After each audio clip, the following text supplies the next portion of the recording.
Okay, hello everyone. Welcome and thank you for joining our very first Malaysian Olympism in Action community series today.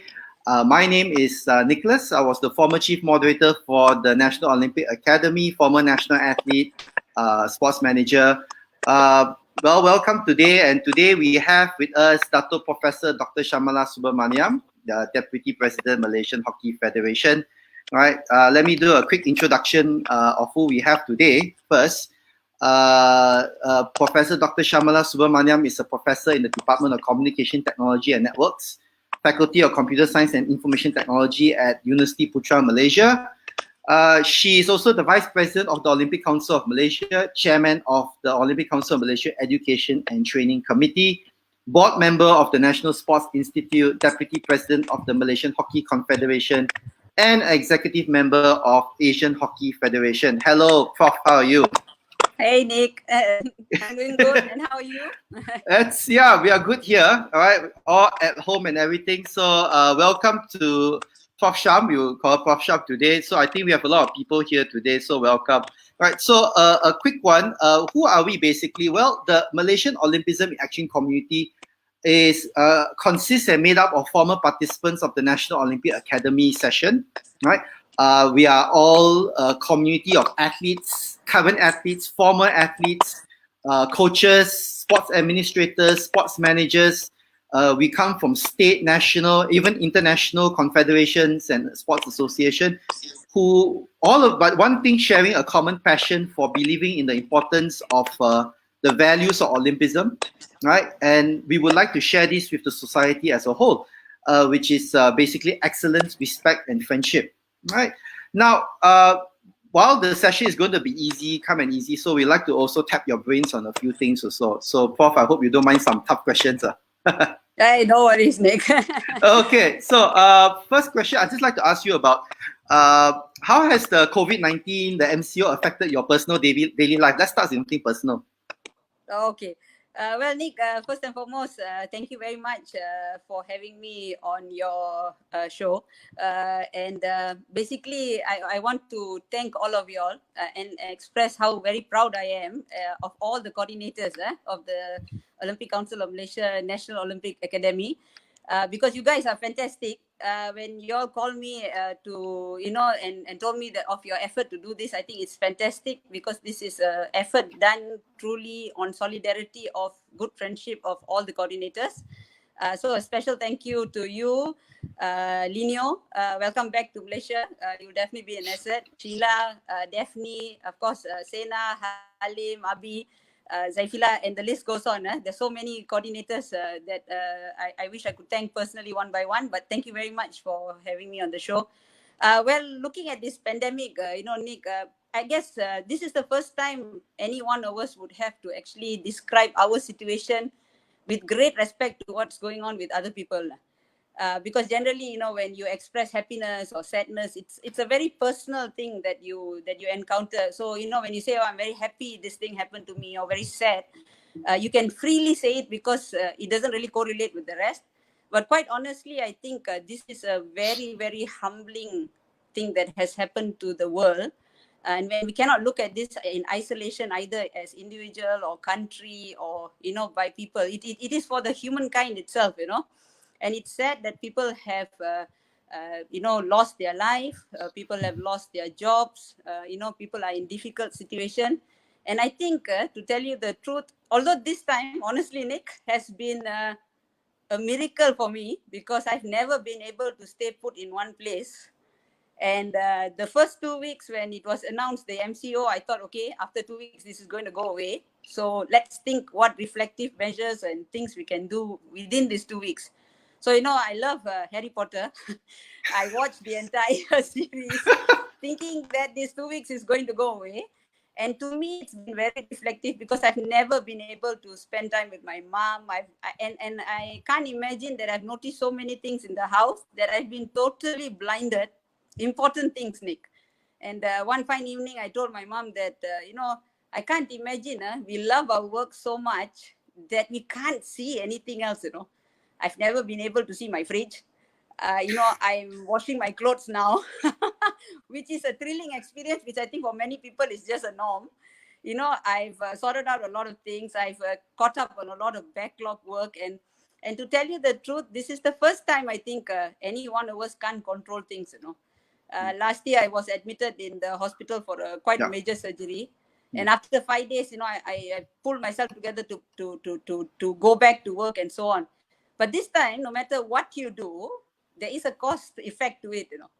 And every action will result in quite a detrimental reaction. If you try to venture very bravely and show that somehow or other you're immune to this, you're bound to be confined and detained for 14 days of this pandemic. So for me, this is something that's been a reflective moment.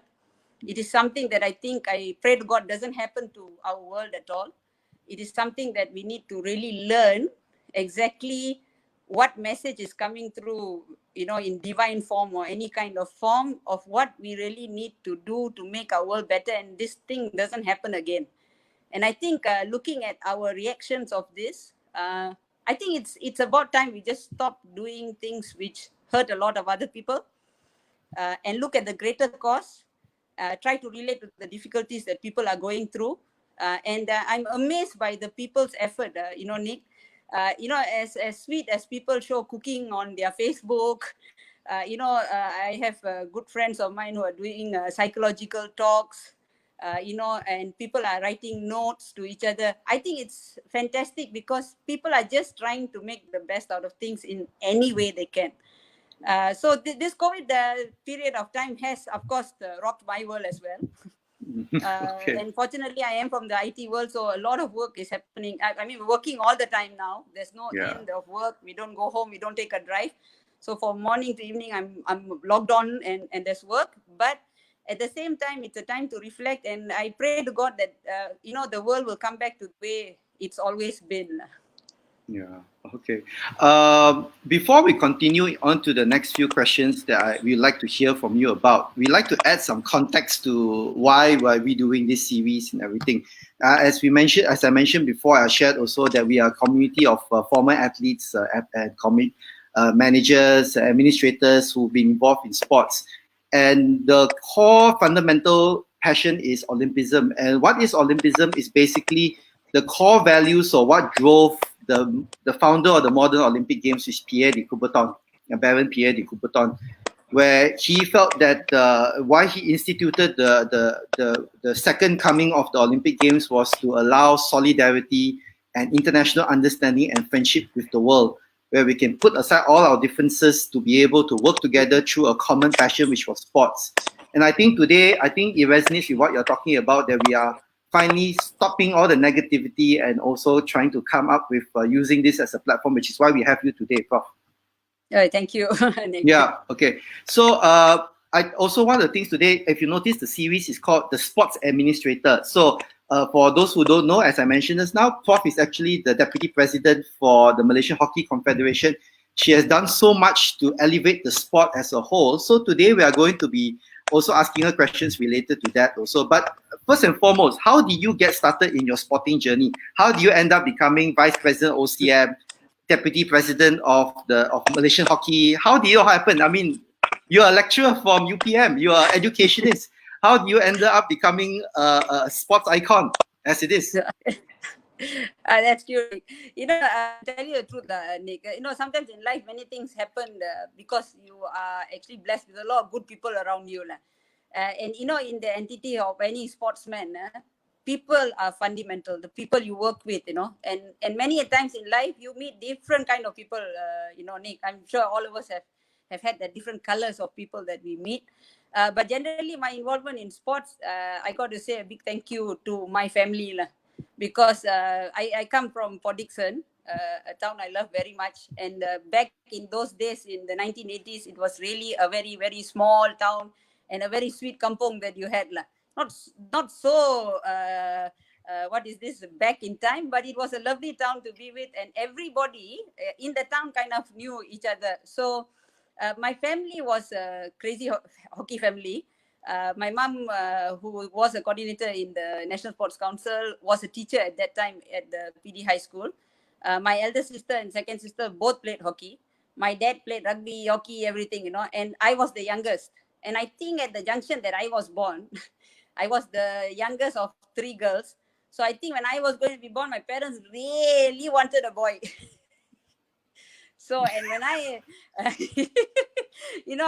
think at that time, you got no scanning, lah. You only sit and pray. So I always tell my dad, no, what on earth did you do when I was young? Why did you buy me guns and cowboy hat? And, what was wrong with this, So I got away with a lot of things that my two sisters, my elder sister and second sister never got away with, because, they were very strict with them going out and stuff like that. But they played hockey. And my mom was a hockey coach. And when I was very young, my elder sister and I have Shanti. She has an age difference of 9 years. And my second sister, Sue. So my mom will take me when my elder sister is training. And second sister, that I was only, standard 5, Nick. And I used to follow them on Saturday, and used to be full of excitement for me. I will get my shoe and my socks and hockey sticks soaked in the oil at that time. After you poke it, those days you don't have the graphite sticks and all that. And my dad will take me running around my area and so on. And then I got hooked up in the game. And eventually, along as I was going on, I got this little ambition to want very much to play for Malaysia, Nick. But at that junction, it was difficult, because coming from Podixon, with not many people in the national team, it was a dream for me to, just like every one of us have to go through. We go through state selection, and then I slowly I played for the state and moved up, and I got into the Malaysian hockey team. I had very good teachers in my primary school, like this person called Miss Jaya. She started me off when I was in standard 4.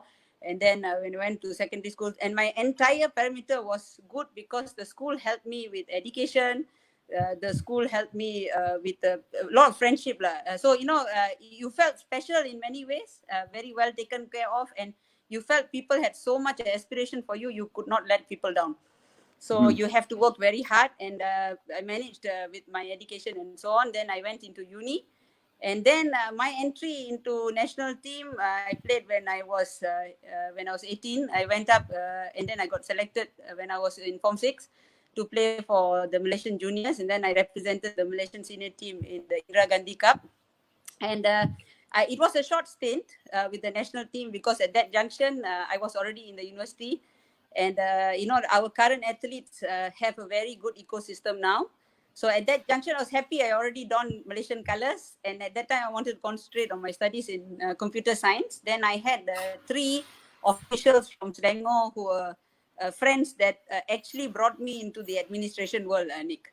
What they did was, I used to, help them a little bit here and there with some computer work.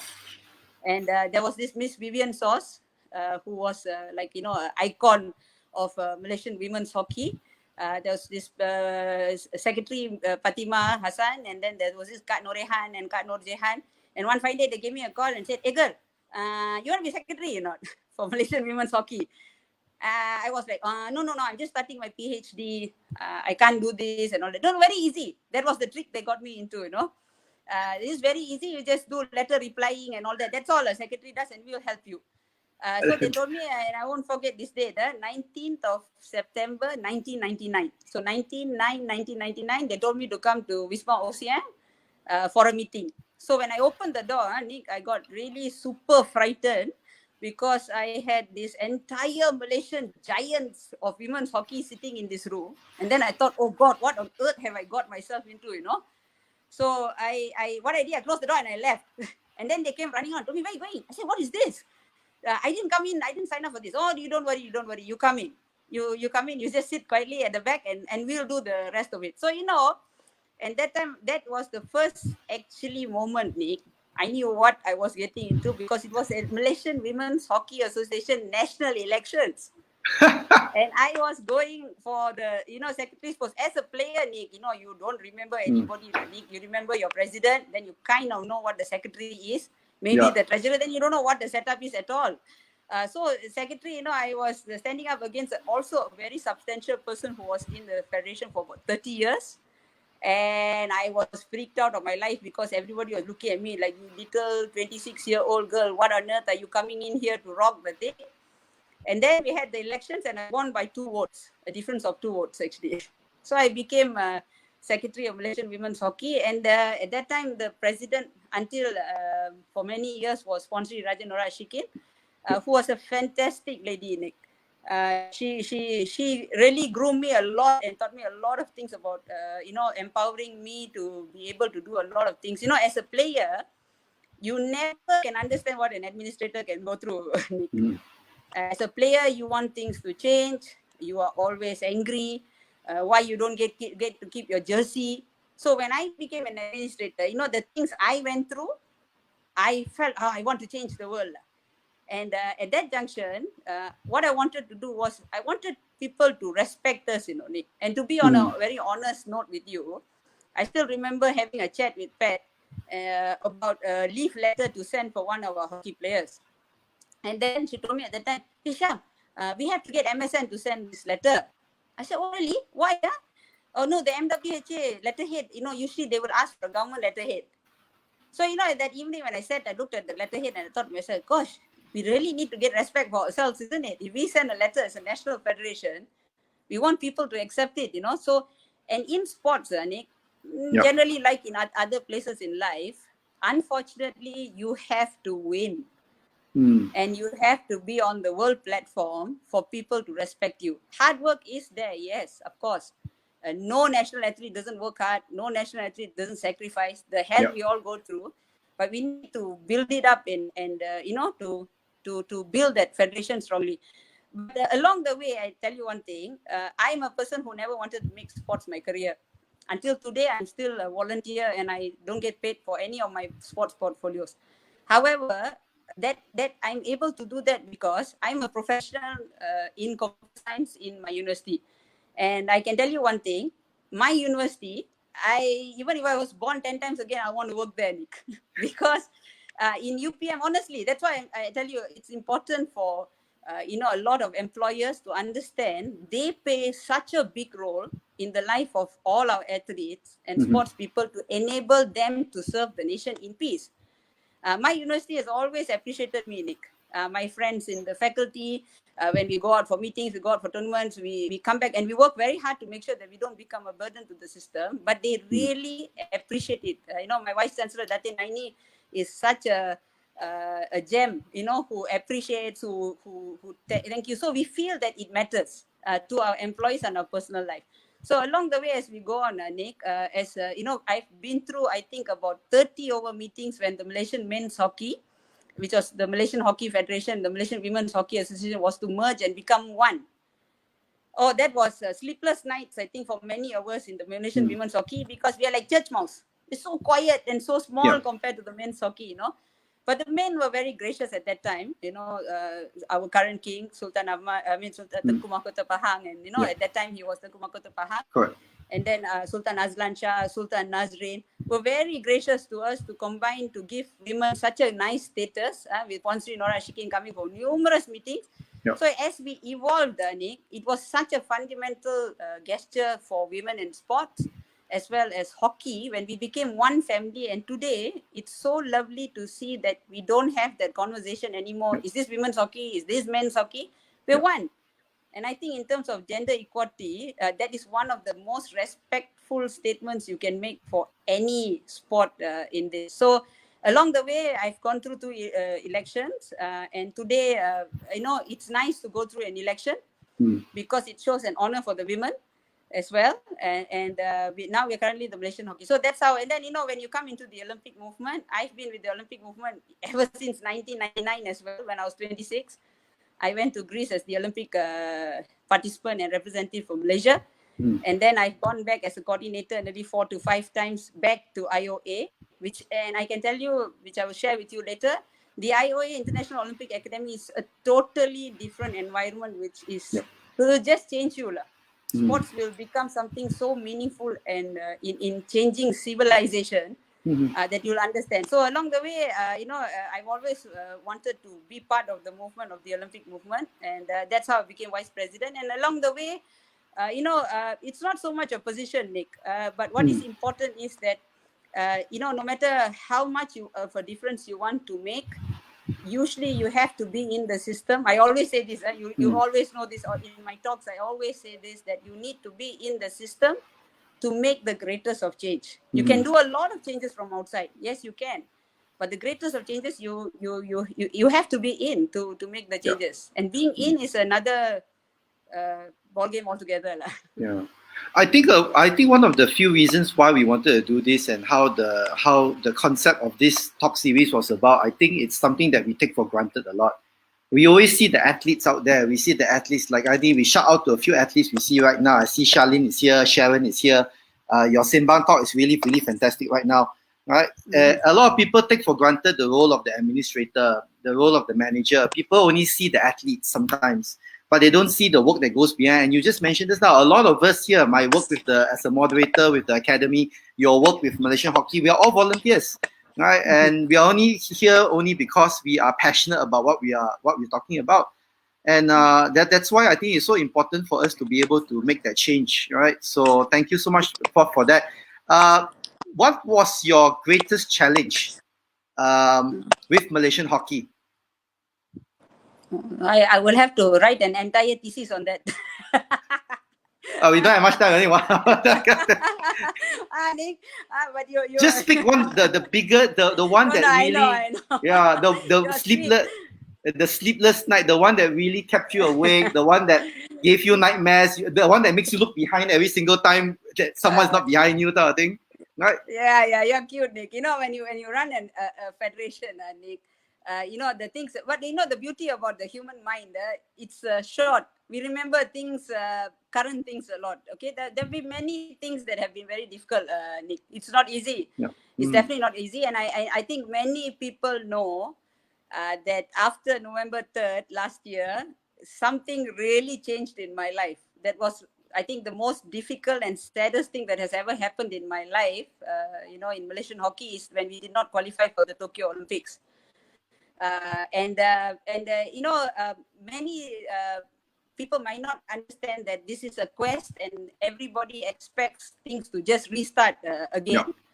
You know, when you go for a tournament, if you lose, you know, okay, understood. But the spirit is you must get up and you must fight and come back again and so on. But you know, Nick, why for me it is one of the hardest thing is because you know, when you put everything, you know, mention the Olympics, you have to be very careful because not everybody can simply mention it. It's not easy, Nick. It's impossible to be in the Olympics because the people, like I told you, when I am at the IOA, and there are 200 participants around the world, and nearly 50% are past Olympic medalists.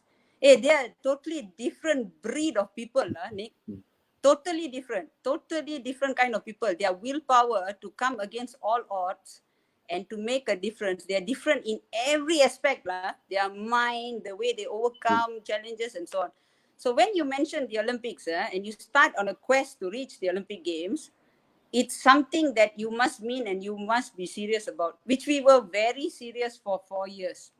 And why it's the most difficult thing that I've come across, it's because we did everything possible to get it right, Nick. Everything. We got the best coaches, we got the best players, we try to give the best tournament. So in any ecosystem, Nick, when you want to qualify for the Olympics after 20 years, you got to come up with ideas and things, and you got to try things so that it becomes closer. And as I think the entire planet knows, we missed the Olympics, Asian Games gold medal in 13 seconds. I don't want to talk about it because I'm just trying to erase it from my head, which I can't. It is something that still, you know, I feel like it happened yesterday in my head, and it still creates pain that you cannot imagine. And you know, we missed the hockey series. We got number 2. We lost 100 points. We could have played the hockey series finals here. This track record goes back, you know. But what has happened is many people don't see the consequences of not qualifying for the Olympics.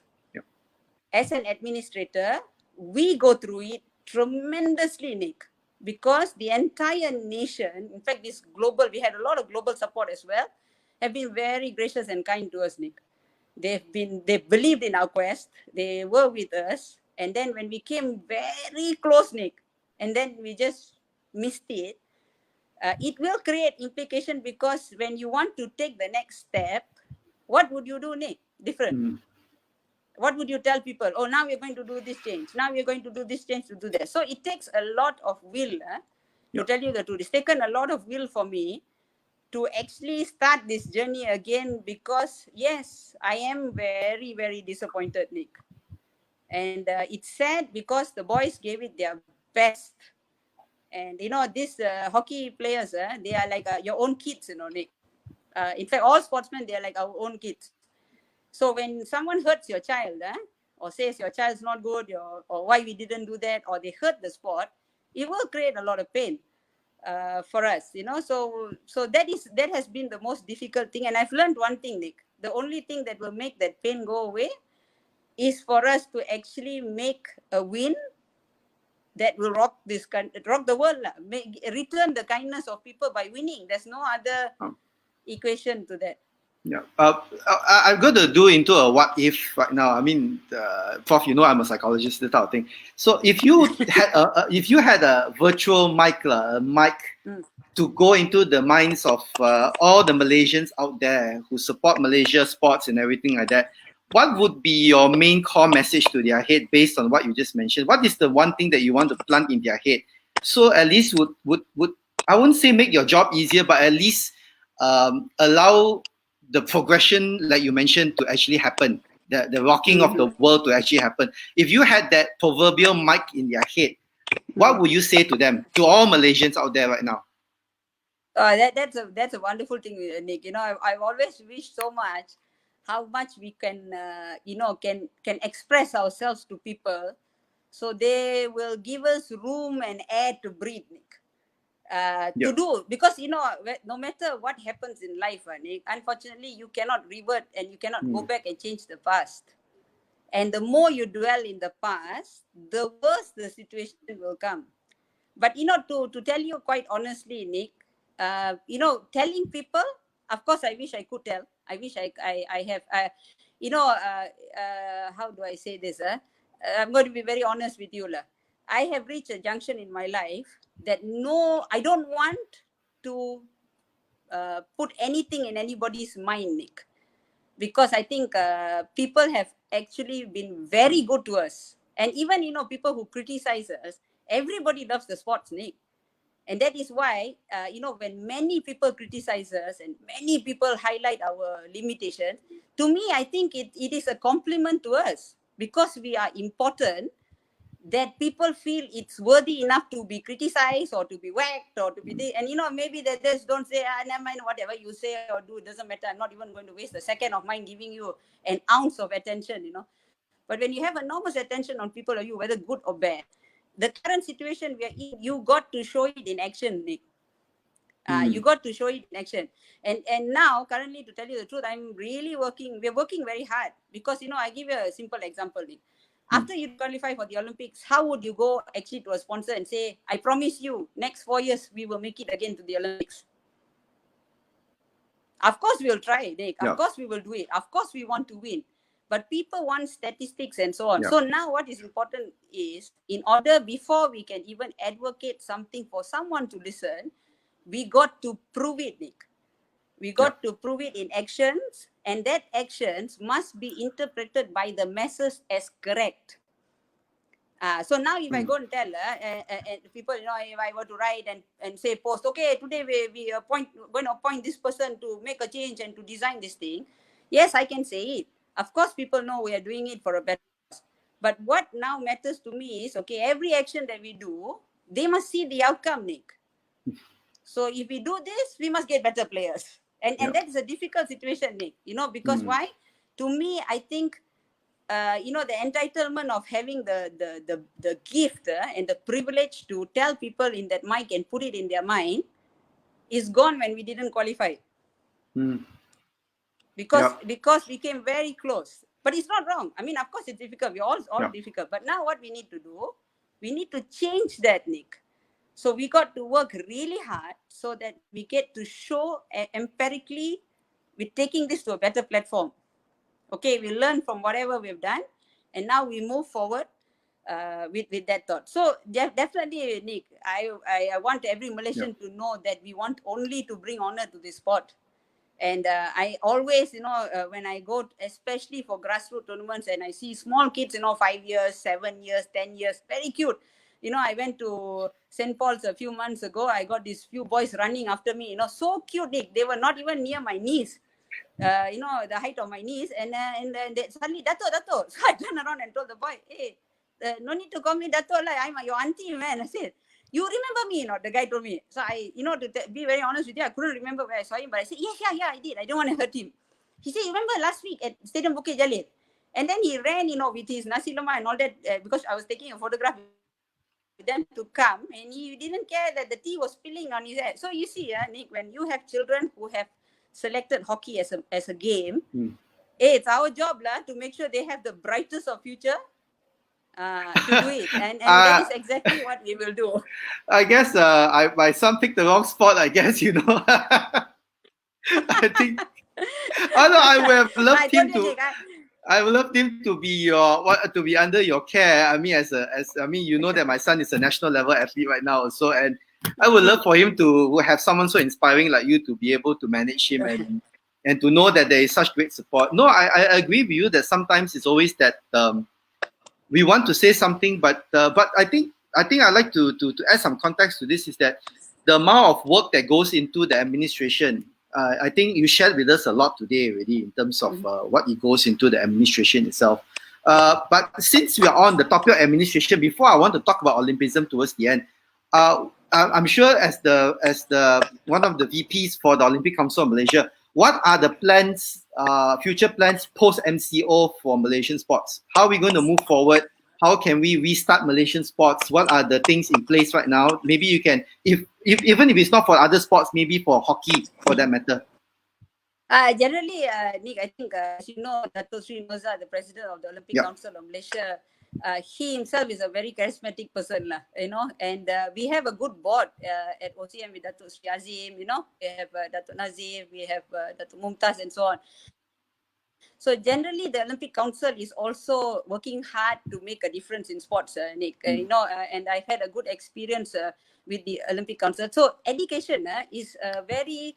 It's ironical that this pandemic has diverted a lot of resolution towards education, empowerment of thoughts, the appreciation towards understanding fundamental goodness or values in these Olympic values. So within the Olympic Committee, as you know, education and training, especially this coming year, we definitely want to actually, inculcate this Olympic values program, Olympic value program. And one of the programs in the Olympic education is naturally the National Olympic Academy program, which we have every year.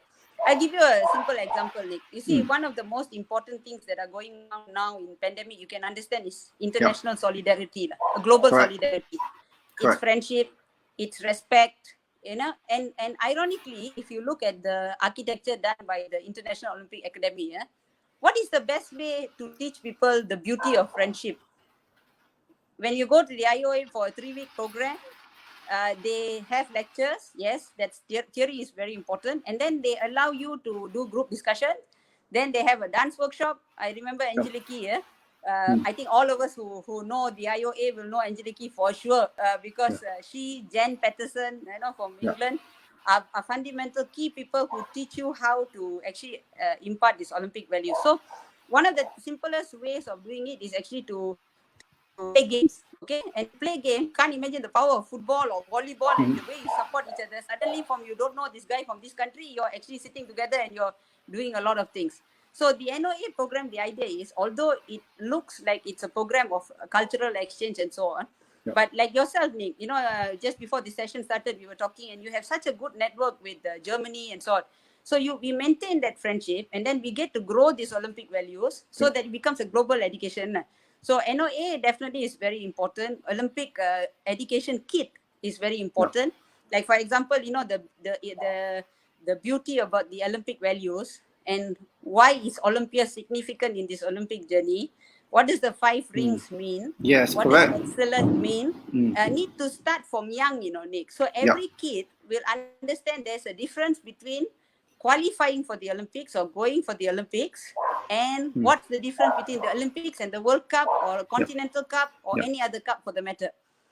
There is a significant difference because the Olympic Games are the Olympic Games.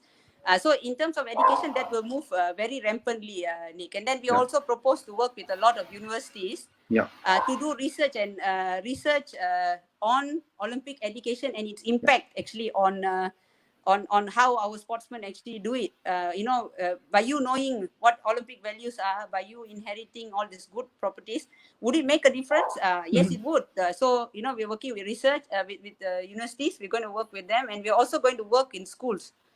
Not to change the curriculum or anything or to include this, but I think there are many ways for people to embrace the Olympic education through programs where kids can actually know about this. Yeah. You actually answered a question I was about to ask about that, basically on how you're going to look at Olympism. No, actually, it is very important. I think at the academy that I've been involved in, we are all together as moderators before and everything. I think it's so important. We see the tangible results when our coaches go back and apply. We have so many people actually attending right now who actually do a lot of work. Linio has been working with multidisciplinary events. Sebastian just mentioned this now. He volunteered himself, pay his own money to go to SEA Games for the Sambo team to be able to have a coach. I think that's just generally what Olympism, a lot of times that we just look at it as sport, but there are actually a lot of values behind it. Now, how would you apply Olympism based on your work with the IOA and the NOA to our current situation right now that we are stuck here? How would you apply it in terms of, if there were parents right now stuck at home with kids and everything? Yeah. Right. No, basically, if you look at it, Nick, Olympism is inculcated in good values, lah.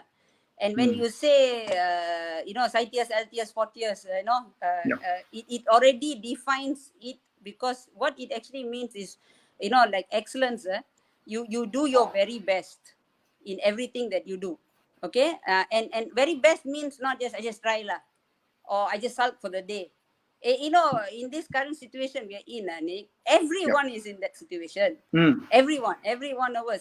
It is difficult. And no matter how much you are depressed or you are stuck in that situation, it's not going to change. So you got to inculcate into yourself something to hold on to, and ironically, Nick, when, let's say for example, you just read a book. Like there's this book I bought, some time ago, which I think Charlene and I are also reading. So it's called Relentless. I'm just relating how a book theory works with Olympism. So when you read that book, it's about Kobe Bryant. And to be very honest to you, I'm a little embarrassed to say it. I didn't know when I bought the book, I didn't know who Kobe Bryant was. But the book was fantastic, I tell you. Okay, the guy who wrote it, he's a psychologist and trainer, was fantastic the way he wrote it. How you have to be, don't give yourself a chance to think about stuff, do it. Okay, so when I read the book, it helps me hold on to something in difficult times, because I will remember what somebody successful did, because they also faced a lot of challenges and they overcame it with substantial knowledge from their practice. And when we read it, so Olympism is basically that, Nick. And why is Olympism so special? Although it just teaches a lot of fundamental values like excellence, respect, international relationship, and so on. It's because, like I told you, Nick, the word Olympic is associated to the highest quality of people, Nick. You get stories that can make you cry. People who have fractured their leg can go and get a gold medal and come back, Nick. So I've had the pleasure of meeting many of the participants in Greece when I was a coordinator, and their stories, even if you listen to it 1,000 times, it will make you cry and make you feel like I can do better. So during this no, go ahead. So during these difficult times, Nick, what we need to do is understand is one thing is this is something that will go away. It will go away. It's just that for the first time, man doesn't know when it's going to go away. We're so used to being able to have the power to control things and to make things happen. We will impose, Nick. We will impose. Okay, it's okay. If you use a mask and God, you're going to be fine. No, it's not going to be that, Nick. No matter whoever tries to be. I told a couple of people who call me, I'll tell you. And they asked me, Dato, this program you're supposed to do, do you know when it's going to be scheduled? Quite honestly, Nick, this was about 3 weeks when the pandemic started. So I laughed and told the guy, can you give me a minute? I'm going to send a WhatsApp to God. And I will ask him when exactly he's going to decide to help human nature to come back to its normal self. When I get his date, I'll let you know when we're going to start. Yeah. The issue of even asking someone when you're going to do something, I don't understand, lah. Yeah. What is it that you don't understand about this pandemic? That you feel that you still can control things. You still can forecast without knowing when a vaccine is going to come out. Yeah. Like today, I was watching news, and Brazil had 10,000 cases yesterday. Yeah. So, and we cannot think that, okay, we are safe. The other side is difficult. It doesn't work that way. You don't know when somebody is going to come in and go on. So I think that's important, Nick, for us to understand. It will go away. We need to do things to give hope. This is not a permanent feature. And how we act during this time is very important to build character within our athletes. Right. Because I think one of the clusters of people who suffer most is sportsmen, lah. Yep. Because you're used to running, you're used to hitting, you're used to jumping on people, you know. I know how that feels because I got a 13-year-old national level athlete going nuts, staying at home. He was supposed to go to Sukma this year. He cannot get to go. He's upset, and then he has to stay home with his parents. Yeah, and then he has to do workout in the balcony with the father. It's tough, Nick. It's tough. But it's going to go away. Yeah, I know. But I'd like to share something. Since you're talking about the book, since you and Charlene were reading the book Relentless by Tim Grover, right? I actually like to quote something. I think it relates to what you're talking about. Instead of sitting at home, moping and like, damn, why this thing happened? That kind of thing. I think he mentioned something in the book that says that whatever is in your glass now, empty it because we're going to start new. We're going to start fresh. I think that's important. Yeah. Francis Xavier Awakiasami, you just asked about Dato's view. I think Dato just gave you her view and advice on what to do for athletes before. It's just basically hang in there, right? Keep on striving. I think it's the mindset, right? I think if athletes are already... Francis is another very... a person that many people can get inspired from, you know. He is. Thanks, Francis. So I think it's very important for us to remember that I think the key thing that what Pierre de Coubertin said before, that it's not about the destination, it's the journey. And we are going through a journey right now. It's a tough journey. We are all in this same storm together. We may not be in the same boat, but we are in the same storm, right? And I think the only but I think that's why I tell my sons, you know, I always give them. I show my Xavier the other day, my son, video. It's an Olympism video from the Olympic Games and about Hermann Maier. Right, we saw him spin like 18 times after he crashed, going downhill, and the first thing you think about is that man, he's broken bones, everything, he's dead or whatever. But we know later, 2 days later, he goes and wins the gold medal and breaks the world record. Right. So I think there's so much we can learn from Olympism and so much we can, as athletes, as coaches. I think for the coaches who are here today, there's so much to share. All right, get in touch with us at the academy. Get in touch with Prof, with Sila, with Nino, with myself. If you want to know more about Olympism, how you can apply for your coaches. We've been doing the Olympic Academy session for years now, right? And I think we have to get it moving even more into the schools, with the universities and everything also, right? How do you, as an administrator, have you tried to implement Olympism with your kids, your children? You know, I always refer to them as my kids.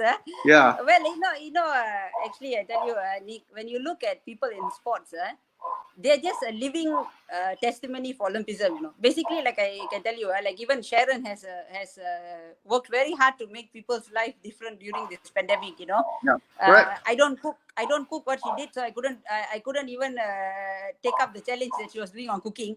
I've become very good at making mee goreng, mihon, and my mother has died with it every day. Okay, so there are many people who actually try to, display things. So when you look at national athletes, the way they train, Nicholas, sometimes I'm very humbled by them. You know, you don't need to teach them, actually, Nicholas. They teach you. I learned a lot from.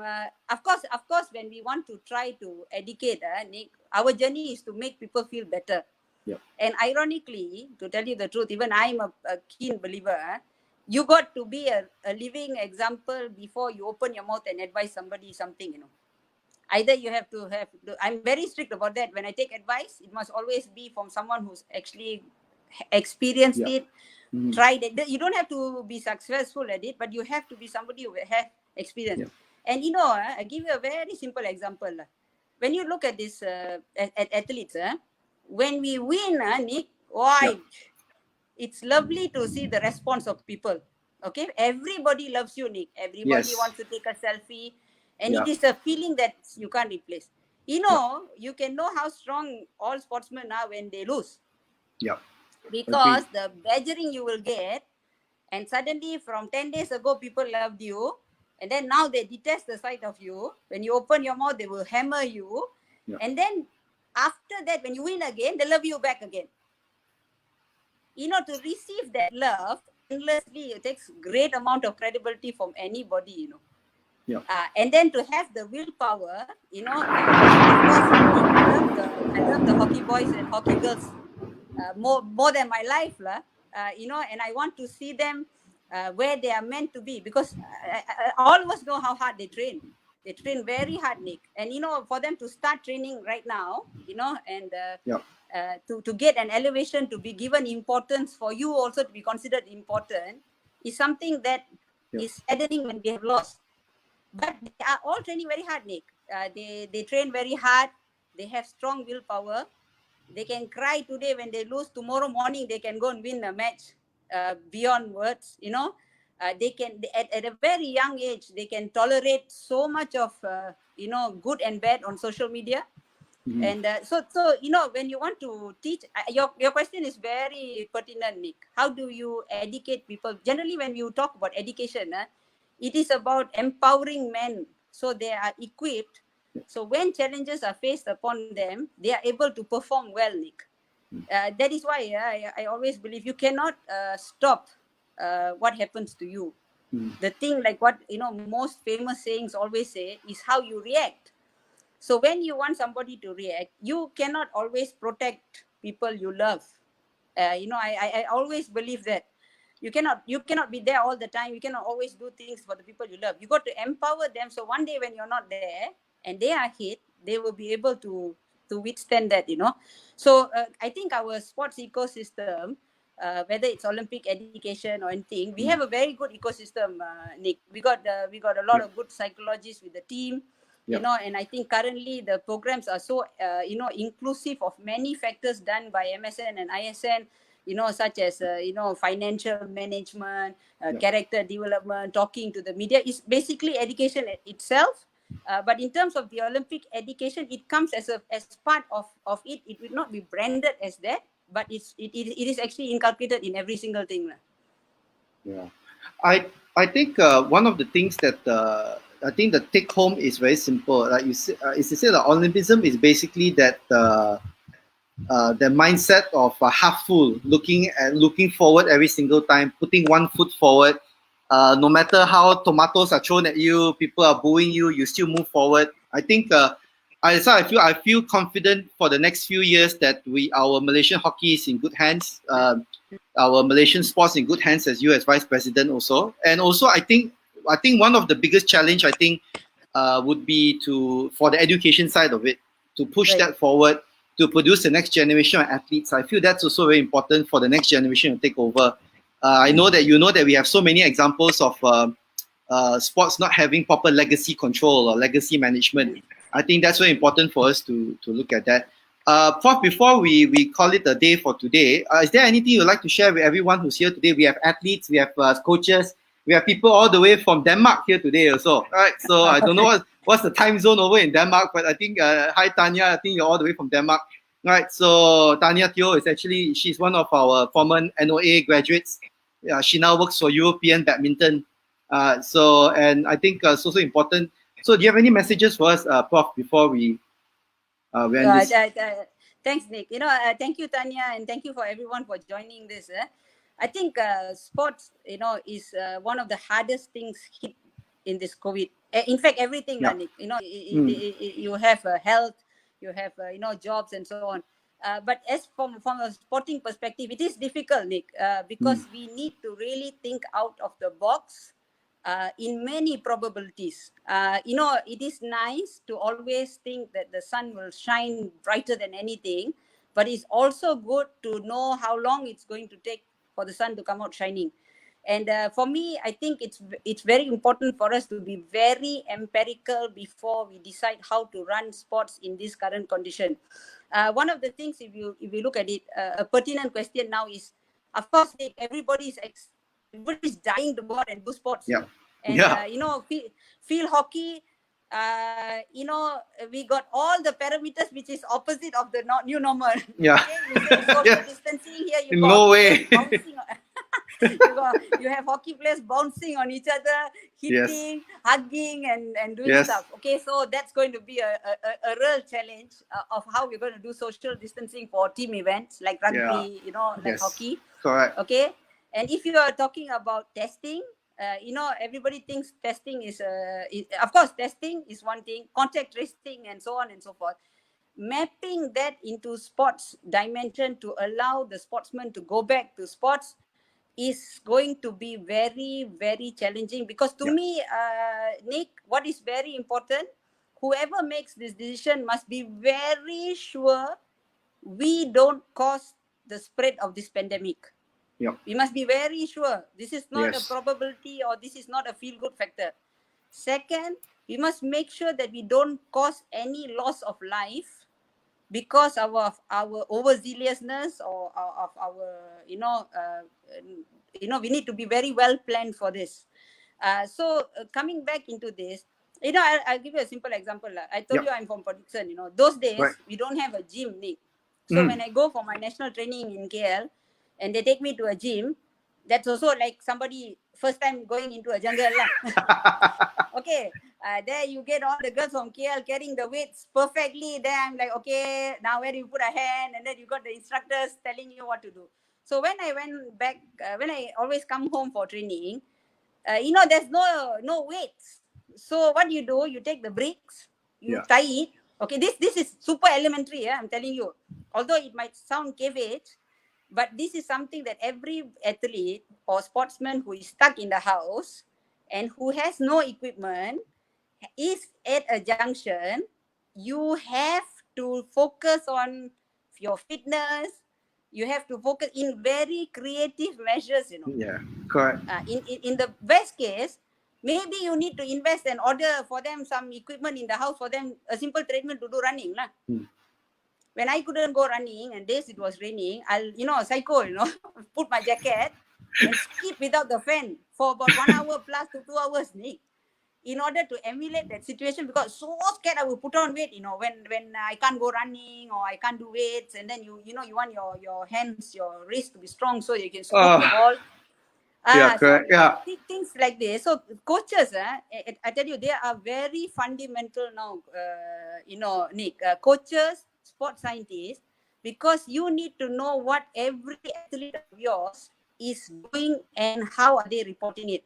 I had shared one of the infographics because I happen to be in computer science and my area of research happens to be wireless networks and this Internet of Things and IR 4.0 is the in thing now, But it's very important, Nick, because when you have something as superb as the Sunto watch, you have a Sunto watch that can remotely test. And, like iPhone watches and so on, all these gadgets, you can remotely know whether your athlete is sleeping and doing. But you see, this comes to two very important and serious things. One, coaches need to be creative. How to do this, coaches and sports science, physical trainers and so on.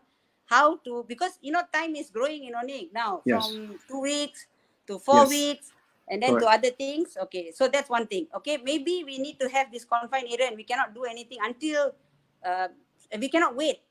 Okay, number two, a lot of discipline are in the hands of the athletes. This is why I'm telling you, empowerment of thyself is very important.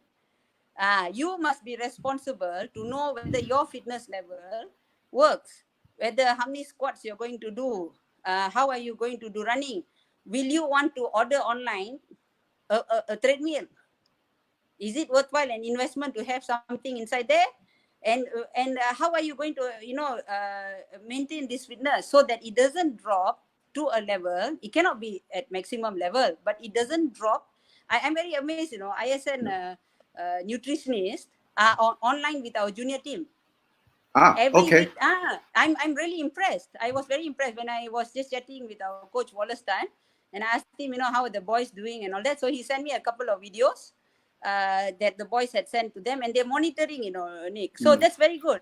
Video, Zoom calls, but maybe we also need to be creative on going into big scale IoTs. Yeah. And I think this is good because it will actually allow athletes and our system, especially in Malaysia, to maybe slowly transcend into a hybrid system of not being full-time all the time, but also having decentralized, because now you get a way to empower the athletes. So I think those are things which are very important. If you are going to organize competitions, I think you have to have two models. One is the sports model, and you also have to have the economic model, because how much will testing cost? Correct. How many times of testing would you need to do? Because if let's say I test now, I'm okay, I don't have COVID, I go and play, I come out, I go to supermarket, I touch somebody, I get it, and then I come back where I need to be testing again. Who's going to pay for the testing? Who's going to be responsible for the disinfection of the playing venues? So I think when we come out with a solution for this, we got to take into parameters a lot of this. Okay. All right. I think that's a lot of things. I think also you answered Francis's question earlier just now about what can we do. I think that's here. I think it's important for us also. So if any sports association people are here, anyone from overseas who are considering working on bringing your sports back in a limited way, you just take heed to what Prof. Sham just shared with us. What are the consequences of opening up? Are you very sure that you want to open up? Are you opening up the risks? Are you going to be a cluster? You don't want your sport to be a cluster. That's not just the health part of it, but I think the public relations part of it is going to be a nightmare also, right? And I think that's also one of those things. I think thank you so much today, Prof. You've been such a fantastic guest today. Oh, so sweet. I haven't done this for a long time, so it's been such a long time since we last talked. So I just want to share with everyone is next Tuesday I'll be speaking to. Today we have the sports administrator. Next Tuesday we have the parent, the rise of the parent coach. Right, we'll be talking to Irene Chiao, who's the mother of our Winter Olympian Julian. Right, the figure skater Julian. She will be sharing with us about what's it like being a parent. And I think today you shared a lot also. I think whatever you applied here for the association also applies for parents as a whole also, I think. All right. So thank you so much, Prof, today. Thank you everyone for coming today. Yeah. Thank you everyone. Yeah. Stay safe. Join us next Tuesday. We'll talk to Irene. Irene's here also, so we'll see you next week, Irene. Prof, all the best. God bless. Send my best to your mom. As always, you're wonderful at whatever you do. No, we do the same thing. So okay, all right. So everyone, thank you so much. All right, God bless. Stay at home. Bye bye. Okay, bye bye.